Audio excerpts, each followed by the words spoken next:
नमस्कार, कैसे हैं आप लोग। एक बार पुनः स्वागत है हमारे YouTube चैनल समृद्धि आईएएस में। और आज हम उपस्थित हुए हैं अपने मेंस आंसर राइटिंग प्रोग्राम के तहत, जिसमें हम यूपी पीसीएस जीएस पेपर 6 से प्रश्न कराने वाले हैं। और आज का हमारा प्रश्न है कि उत्तर प्रदेश के ग्रामीण विकास में विज्ञान एवं प्रौद्योगिकी की क्या भूमिका है, बताएं। देखिए, बहुत सीधा सा प्रश्न है और इस प्रश्न के माध्यम से हम आपको ये बताने का प्रयास करेंगे। देखिए, यहाँ इस प्रश्न का तो हम उत्तर देंगे ही देंगे, लेकिन मेन मेरा मोटिव ये है कि आपको हम बताएं कि देखिए भूमिका कैसे लिखनी है, बीच का पार्ट कैसे लिखना है, निष्कर्ष कैसे लिखना है और संक्षिप्त में कैसे लिखना, टू द पॉइंट बने रहते हुए लिखना है। क्योंकि आपके मेंस आंसर राइटिंग की अब जो है एक शर्त हो गई है, जब से ये नया पैटर्न आया है, 20 क्वेश्चन 3 घंटे में लिखने होते हैं जीएस में।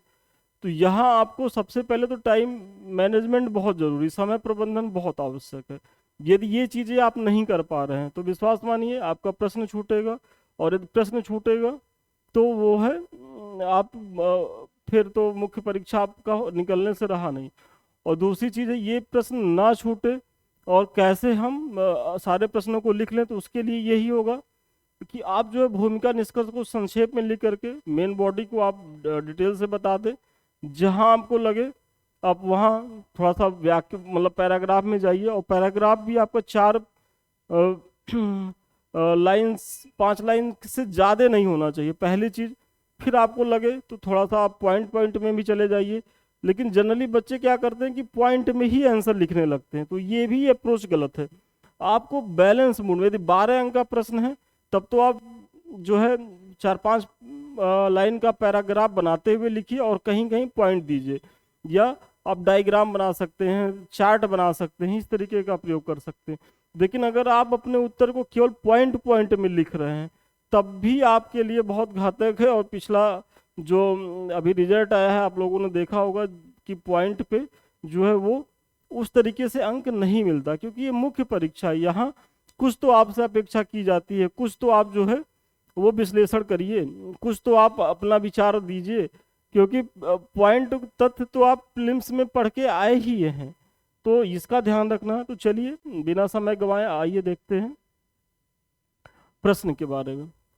देखिए, एक छोटी सी भूमिका आप दीजिए कि 2011 की जनगणना के अनुसार उत्तर प्रदेश की कुल जनसंख्या का 77.7% हिस्सा ग्रामीण क्षेत्रों में निवास करता है। मतलब आप एक डाटा दे रहे हैं, और ऐसे ही आप जो है अपने उत्तर में भी जब जहां आपको याद आए डाटा जरूर दीजिए। क्योंकि यही जो डाटा होता है, यही जो तर्क होता है, यही जो तथ्य होता है, यही आपके अंक को जो है वो बढ़ाता है। आज़ादी के 77 वर्षों के बाद भी गांवों का उस तरह से विकास नहीं हो पाया जैसा कि अपेक्षित था। आज भी गांव गरीबी, बेरोजगारी एवं आधारभूत संरचनाओं की कमी से जूझ रहे हैं। समाज में सामाजिक विषमताएं विद्यमान हैं। अतः इन समस्याओं के समाधान हेतु विज्ञान एवं प्रौद्योगिकी की महत्वपूर्ण भूमिका निभा सकती है। मतलब थोड़ी सी आप भूमिका बताए हैं कि भाई उत्तर प्रदेश की जो अभी भी 77.7% जो आबादी है वो गांव में निवास करती है 2011 के जनगणना के अनुसार।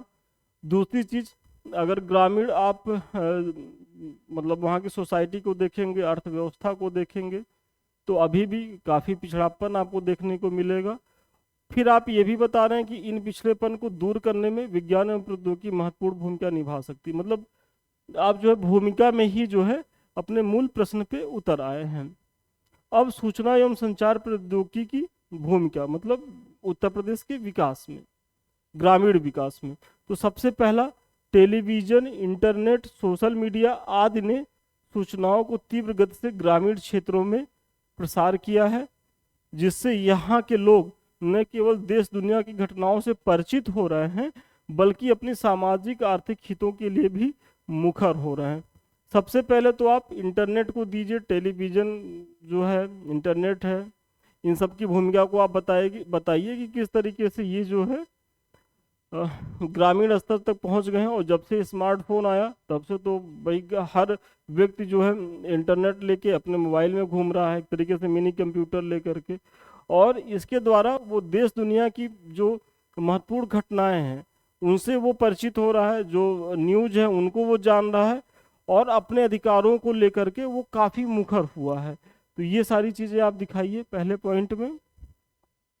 फिर दूसरा, किसान टीवी, मृदा स्वास्थ्य कार्ड आदि कार्यक्रमों के द्वारा खेती के तरीकों में परिवर्तन आ रहा है। अब लोग वैज्ञानिक कृषि की ओर जो है वो उन्मुख हो रहे हैं।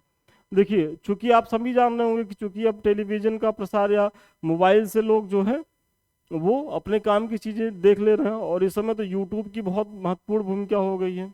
आपको कोई भी इंफॉर्मेशन चाहिए, किसी भी क्षेत्र की चाहिए, यूट्यूब पे आप सर्च करिए आपको मिल जाएगा। और ऐसा नहीं है कि उल जलूल वीडियो मिल जाएगा। देखिए, उल जलूल वीडियो भी मिलेगा, मतलब एंटरटेन करने वाले वीडियो आप मिलेंगे, जैसा आप चाहेंगे वैसा वीडियो मिलेगा। लेकिन हाँ, अगर आप एग्रीकल्चर के लिए आप चाह रहे हैं कि कुछ कोई कृषि वैज्ञानिक हो, वो अपना राय व्यक्त कर रहा हो, तो वो भी मिलेंगे। तो आप सर्च करिए। और वही इसमें कहा जा रहा है कि जो किसान टीवी है, फिर और मृदा स्वास्थ्य कार्ड आदि कार्यक्रमों के द्वारा जो है वो कृषक जो है न केवल विभिन्न फसलों के बारे में परिचित हो रहे हैं, फिर अपने मिट्टी की गुणवत्ता की भी जांच करा ले रहे हैं, और वो देख रहे हैं कि इस मृदा स्वास्थ्य कार्ड के माध्यम से कि भाई हमारी मिट्टी की गुणवत्ता में क्या कमी है, तो उस हिसाब से फर्टिलाइजर का उपयोग कर रहे हैं, पेस्टिसाइड डाल रहे हैं। फिर ये किस क्रॉप के लिए उपयोगी है, कौन सी फसलें यहाँ बेहतर तरीके से उपजाई जा सकती हैं, तो वो भी जो है आप यहाँ देख सकते हैं। फिर टेली शिक्षा जैसी तकनीकी के माध्यम से ग्रामीण स्तर पर उच्च गुणवत्ता की शिक्षा सहज रूप से उपलब्ध हो जा रही है। आज आप देख रहे होंगे कि अभी हम देखिए दिल्ली से ये चीज़ें पढ़ा रहे हैं, लेकिन ये हमारा वीडियो जो है वो बहुत सुदूर ग्रामीण क्षेत्रों से भी जो है लोग बच्चे देख रहे हैं, और इसका हमको प्रत्यक्ष अनुभव है, क्योंकि हमारे पास जो है बहुत रिमोट एरिया से जो है वो फ़ोन आते रहते हैं स्टूडेंट्स के। तो इससे ये लगता है कि देखिए ये तकनीकी विकास के द्वारा ही जो है, नहीं तो पहले क्या होता था, जब इस तरीके की सुविधाएं नहीं थी तो लोगों की एक मजबूरी हो जाती थी कि बड़े बड़े शहरों में शिक्षा ग्रहण करने के लिए जाए। लेकिन अभी जो इंटरनेट और फिर कंप्यूटर, ये सब सुविधाओं के होने की वजह से जो है वो शिक्षा का भी जो प्रसार जो है वो तृणमूल स्तर तक सुनिश्चित हो सका है। तो आप इसकी चर्चा कर दीजिए। फिर अगला जो है वो टेली चिकित्सा की बात करिए कि इसके माध्यम से संचार आधारित यह तकनीक सामुदायिक स्वास्थ्य सेवा को मजबूती प्रदान कर रही है। इसके अतिरिक्त मोबाइल कंप्यूटर द्वारा बैंकिंग सुविधा भी आसानी से लोगों को मिल रही है। मतलब आप देख रहे होंगे कि यदि कोई बीमार पड़ रहा है, पहले क्या होता था, क्योंकि ग्रामीण क्षेत्रों में अवेयरनेस की कमी थी, लोग जागरूक नहीं थे, तो यदि कोई बीमार होता था तो वैसे ही लोकल डॉक्टर से दवाई कराते थे वो, और उनके साथ कैजुअलिटी भी हो जाती थी। लेकिन अभी क्या है कि टेली चिकित्सा की बात है कि ऑनलाइन बैठे ही जो है वो डॉक्टर से अपॉइंटमेंट ले ले रहे हैं, और अपनी जो बीमारी है उसका वो बेहतर इलाज पा रहे हैं। फिर आप दूसरी चीज़ देखेंगे कि जो बैंकिंग सेवा है, अब अमूमन कोई भी व्यक्ति जो है वो बैंक कब जाता है, जब बहुत ज़्यादा कुछ वैसी ज़रूरत हो, नहीं तो मोबाइल ही उसका बैंक है। भाई पैसा लेना पैसा देना सारी चीज़ें यहीं से सुनिश्चित हो रही हैं। कोई भी जो है सरकारी योजनाओं से जो पैसा आ रहा है आपके डायरेक्ट, चूंकि आधार पैन से लिंक है तो आपके खाते में आ रहा है, मैसेज भी आ रहा है, आप देख भी ले रहे हैं सारी चीज़ें। तो ये सारी सुविधाएं मतलब ग्रामीण स्तर पे बहुत लाभप्रद हो रही हैं, और ये विज्ञान एवं प्रौद्योगिकी के द्वारा ही संभव हो सकी है। देखिए, आगे बढ़ने से पहले छोटी लेकिन महत्वपूर्ण सूचना। आप सभी जानते होंगे कि जो परीक्षाएं हैं लेट हैं, और लेट हैं तो अभी जो है एटलीस्ट 2 महीना तो आपके पास ऐसा समय है कि कायदे से मुख्य परीक्षा पढ़ लीजिए, और इसमें एटलीस्ट ये प्रयास करिए कि कम से कम 3 जो है प्रश्न पत्र आप बढ़िया से तैयार कर लें। और अगर और ज़्यादा कर पाएँ तो वो तो सोने पे सुहागा है, क्योंकि आप सोचिए कि अगर प्रीलिम्स के बाद मुख्य परीक्षा की तैयारी करेंगे तो वो आप लोगों की रणनीतिक तौर पे गलती होगी, और वो बेहतर आप फिर नहीं कर पाएंगे। और जो प्रीलिम्स पास होने की एक उपलब्धि आप पाएंगे वो भी जो है मुख्य परीक्षा में गंवा के चले आएंगे। तो अभी जो है मेंस पढ़िए, और मेंस में भी जो है हमारे संस्थान से जुड़ सकते हैं। टेस्ट सीरीज चल ही रही है। यदि आप हमारे पहले बैच से जुड़े होते तो आपका 3 पेपर अब तक खत्म हो चुका होता, लेकिन कोई बात नहीं, अभी भी आप जुड़ सकते हैं। ये नए बैचेज हमारे चल रहे हैं। अधिक जानकारी के लिए 7303375007 पे संपर्क करें। ऑफिस के लोग और बेहतर बताएंगे। इसमें देखिए हम इतना ही बताएंगे कि डेली मंडे टू फ्राइडे आपको 2 क्वेश्चन दिया जाएगा, और आपको शाम को 5 बजे तक जो है उसको इसी तरीके से PDF फॉर्म में भेजना है, और संस्थान द्वारा प्रॉपर वे में इसकी मार्किंग की जाएगी। ये सब मार्क्ड क्वेश्चन देखिए, थोड़ा ब्लर दिख रहा होगा। और जैसे ही आपकी मार्किंग हो जाएगी, फिर इसका जो है मॉडल आंसर भी आपको ऐसे अवेलेबल करा दिया जाएगा। तो मार्किंग के बाद मॉडल पेपर, और फिर अगले दिन का जो क्वेश्चन होगा, जिसे आपको अगले दिन 5 बजे तक जो है वो सबमिट करना है, वो रात में 10 बजे तक ही दे दिया जाएगा। क्योंकि इससे आपको लाभ क्या होगा कि पूरी रात आपके पास है, अगला पूरा दिन आपके पास है, 5 बजे तक, 6 बजे तक भी जमा करिए, कोई बात नहीं है। तो इससे क्या होगा कि आपको उस टॉपिक से पढ़ने के लिए पर्याप्त समय मिल जाएगा। और यहाँ हमारा ये प्रयास भी है कि हम प्रत्येक टॉपिक से जो है महत्वपूर्ण क्वेश्चन करवाएं, PYQ भी करवाएं। तो हम जो मॉडल पेपर दे रहे हैं वो तो हो ही रहा है, आप अपने से भी एफर्ट लगा सकते हैं, बेहतरीन एफर्ट लगा सकते हैं। ये सारी चीज़ें हैं। तो अधिक जानकारी के लिए आप उन नंबरों पर संपर्क करें, वहाँ ऑफिस के लोग बेहतर बताएंगे। फिर अगली जो भूमिका है ग्रामीण क्षेत्रों में विज्ञान एवं प्रौद्योगिकी, तो उसमें जो है अंतरिक्ष प्रौद्योगिकी की भूमिका बहुत महत्वपूर्ण है।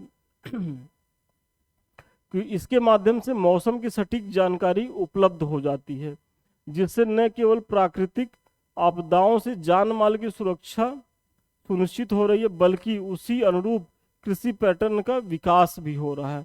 देखिए अब क्या है कि सैटेलाइट बेस्ड जो है वो सूचना प्रणाली का विकास हो चुका है।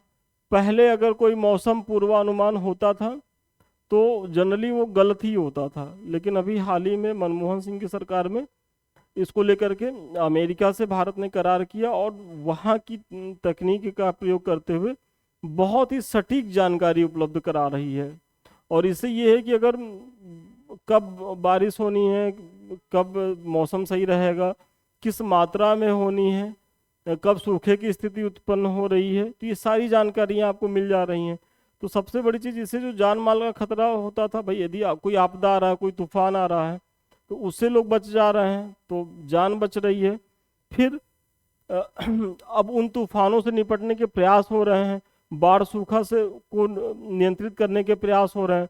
इससे जो एग्रीकल्चर बेस्ड हमारी जो इकॉनमी है हमारे राज्य की, तो वो सुरक्षित हो रही है।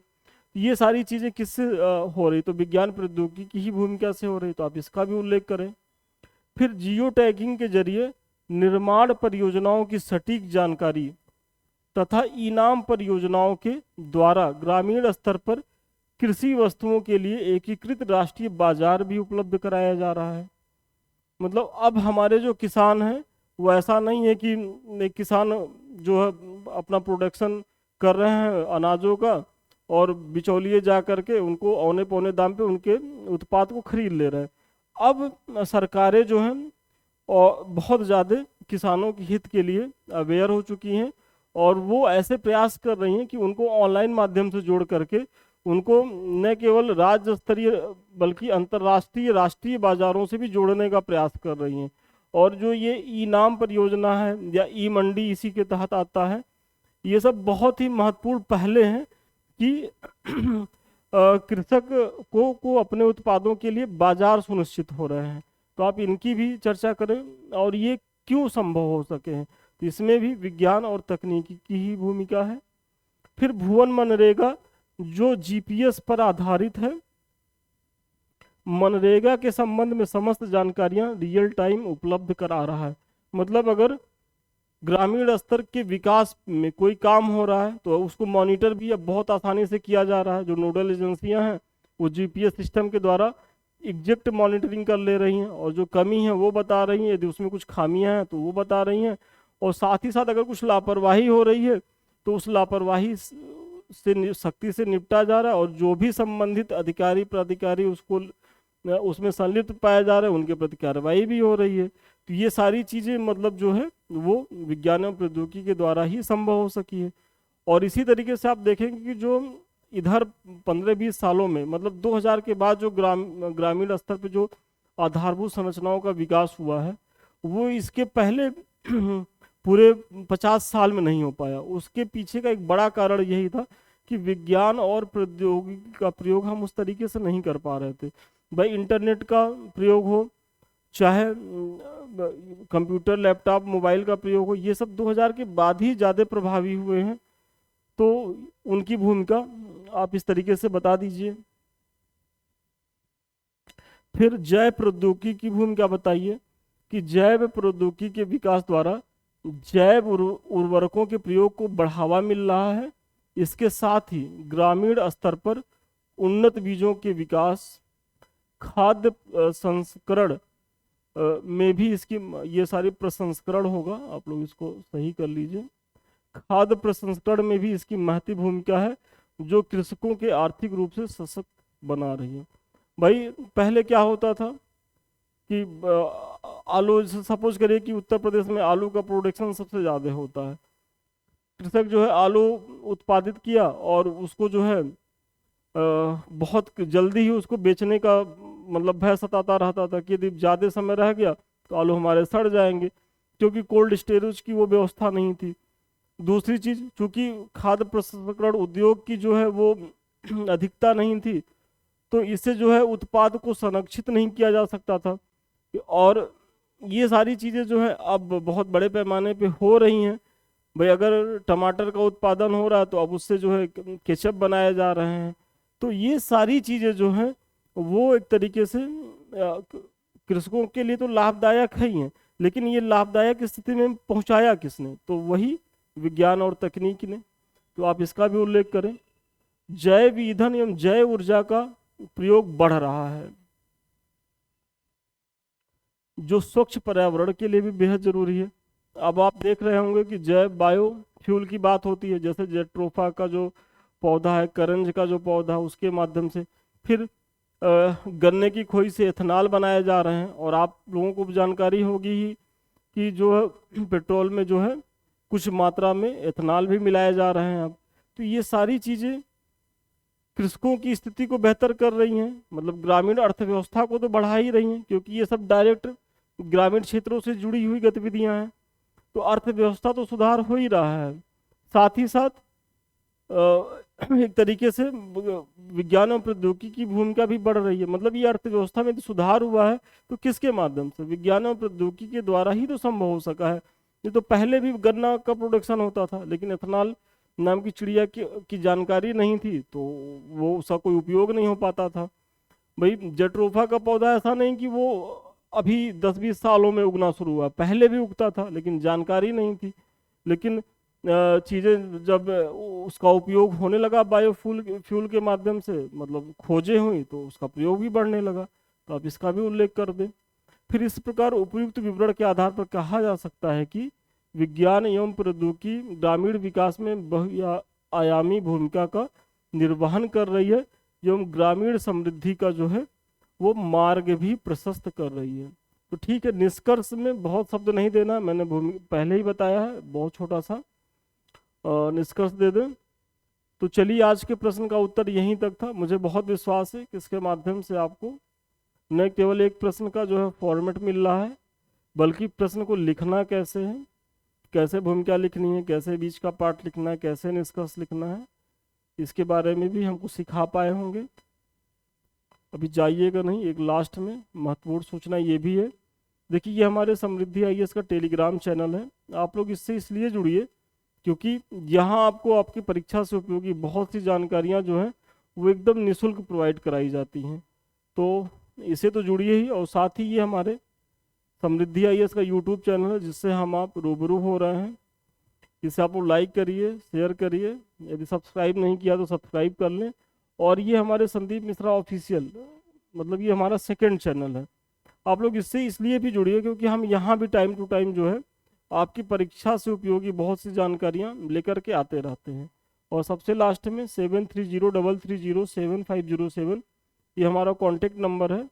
आप हमारे किसी भी बैच से जुड़ने के लिए यहाँ संपर्क कर सकते हैं। ऑफिस के लोग आपको बहुत बेहतर तरीके से बताएंगे। तो चलिए आज के लिए इतना ही, पुनः मिलते हैं नए वीडियो में नए क्लास के साथ। तब तक के लिए धन्यवाद, शुभकामनाएं आपको।